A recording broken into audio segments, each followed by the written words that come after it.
Chapter 13. The Golden Rule. Daniel followed Mr. Silver back through the streets of Paris. He wasn't entirely sure what Silver had done to the mugger in the alley, only that it had not been anything good. The look in Silver's eyes told him not to ask. Not today. When they reached the Nowhere Emporium, Daniel's spirits lifted the moment he saw Ellie. She sat with her feet on Mr. Silver's desk, flipping through the browning pages of a newspaper that might have been 100 years old. When she looked up, her eyes flicked from her father to Daniel and back. Her face hardened and flushed. "Had a good time, have we?" she said. "Not really, no," said Silver. He melted into his chair and reached into the desk, fetching a bottle of whiskey and a glass. He poured a small amount and sipped. Ellie ruffled his hair. "Papa," she said in a sickly sweet voice, "you know my birthday's coming up. I want to talk to you about it." Mr. Silver's eyes were shut. He was massaging his head. "Can it wait?" "But it's my birthday," said Ellie. Silver opened one eye. "Your birthday?" She folded her arms. "Didn't I just say that? It's next month, remember? I've had a few ideas about my ball this year."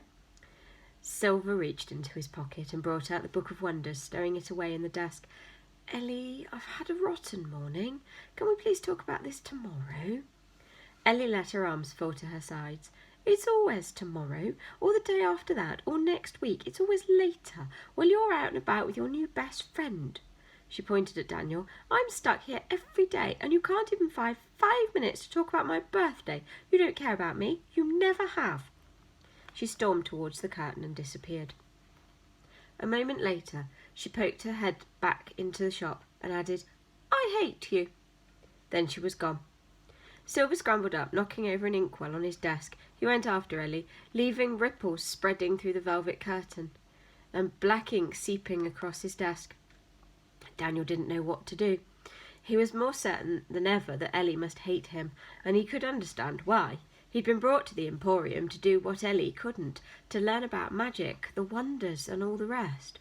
He grabbed an old newspaper and began soaking up the spilled ink from Silver's desk. As he worked, something caught his eye.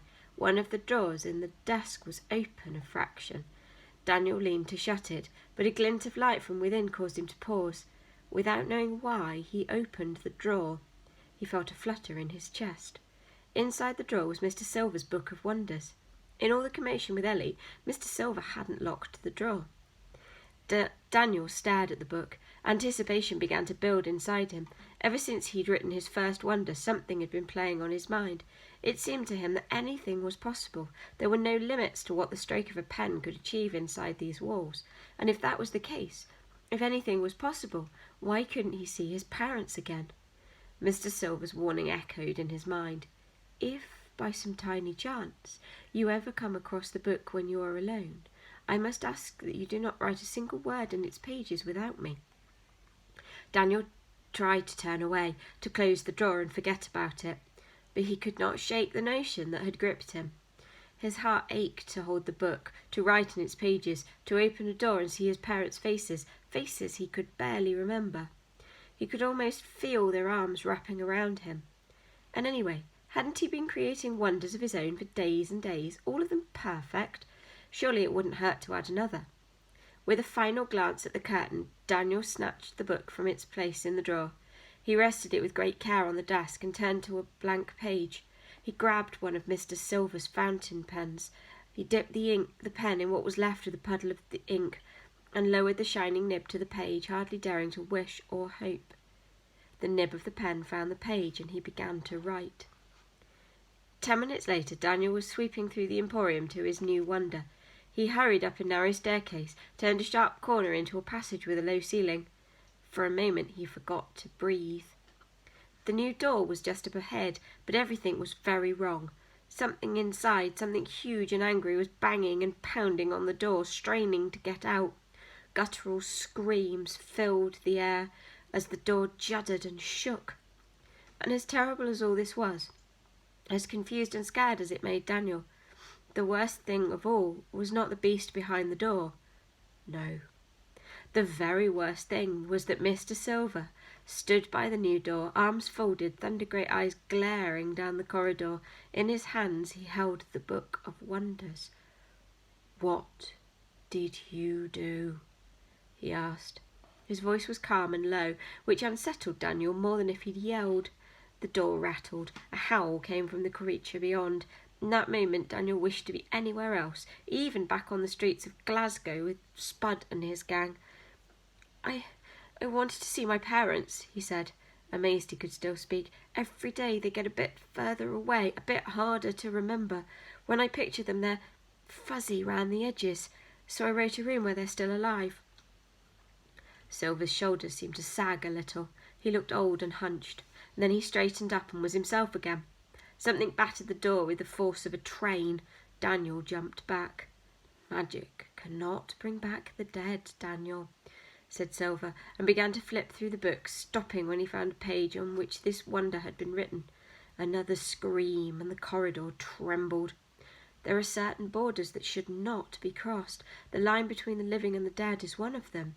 If we mess with that, we create cracks that allow terrors beyond imagination to escape, nightmares that have been trapped for eternities. He pointed to the door. "Will it get out?" said Daniel. "If it did, we would all be in trouble," said Silver.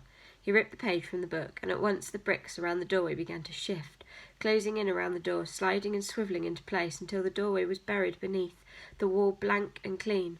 Then Silver held out his hand, and the page caught fire. Daniel watched it curl and blacken, and soon nothing remained but floating wisps of cinder. Silver pointed a finger at Daniel. "If you had told me you wished to see your parents," he said, "I might have been able to create an image from your memories, an echo of what passed. But they would not have been real. The dead are beyond the reach of magic. Do you understand?" Daniel nodded. "You have failed the second test," said Silver, staring the book away. "Test?" said Daniel, and then it came to him. Silver had left the drawer unlocked on purpose, giving Daniel access to the book. How could he have been so stupid, so easily tempted? He wished he could go back and change things, that he had left the book in its drawer. Everything was ruined. "Are you going to sack me?" he asked quietly. Silence. Silver stared at Daniel, seemed to be staring through him. "What you did was dangerous," he said. "What if I hadn't been watching? What if a customer had come along and opened that door? Do you understand what you've done? Not only have you disobeyed me, you've used the book selfishly and hurriedly." Daniel felt ashamed. He felt like a thief. "I'm so sorry," he said, and to his surprise there were tears in his eyes, real tears. He took a breath and fought them back. "If you want to drop me back in Glasgow, I understand. It's my own fault. I'm the one who ruined everything, but I promise I've learned my lesson." Silver let out a long, wheezing cough. He leaned against the wall and it stopped. "I will give you one final chance," he said, and he held up a finger to silence Daniel's thanks. "But you must be punished. You have a connection with the Book of Wonders. That much is obvious. I won't break that connection, but I will not permit you to write a single word in its pages until I feel you are ready. If you even put one foot out of place, you will be gone." Daniel wanted to jump up and down. Instead, he pushed his relief and delight back down inside. "Thanks, Mr. Silver," he said. "I promise I won't let you down." Silver raised an eyebrow, and the lines around his eyes seemed to deepen. "You had better not."